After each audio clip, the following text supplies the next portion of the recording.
আমার ক্যামেরার সম্মুখে রয়েছেন রাতাবাড়ির খেলোয়াড়রা, অতি নামি দামি খেলোয়াড়রা। মনে হয় আজকে দুর্দান্ত খেলা হবে ইনটেক মাঠে। ক্যামেরার সম্মুখে রয়েছেন রাতাবাড়ির খেলোয়াড় এবং অপর পাশে রয়েছেন যে ইয়ংস্টারের খেলোয়াড়রা বই রাজ্য থেকে আগত। আজকে এই ইনটেক মাঠে অতি দুর্দান্ত ম্যাচ হতে যাচ্ছে ইনটেক মাঠে। আজকে দর্শক আর দর্শক তাক লাগিয়ে শুধু দর্শক খেলা আজকের খেলা উপভোগ করার লগে বর্তমানে সময়ের অপেক্ষা কতটা কোন সময় খেলা আগে দুর্দান্ত ম্যাচ হতে যাচ্ছে শুধু দর্শক আর দর্শক।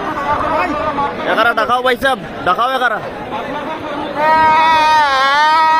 একদম একদম একদম বাসি বাসি নিয়ে প্রস্তুত আজকে বরাকবাইল ইনটেক মাঠে খেলা উপভোগ করার লগে। আজকে দুর্দান্ত ম্যাচ হতে যার ইনটেক মাঠে। ওই রাজ্য থেকে শুধু খেলোয়াড়রা এসেছেন এবং অনেক দর্শকরা আজকে তাক লাগিয়ে শুধু বরাকবাইল ইনটেক মাঠে খেলা দেখার জন্য এসেছেন। শুধু দর্শক আর দর্শক, একদম দর্শক আর দর্শক, গাছের আগেও দর্শক।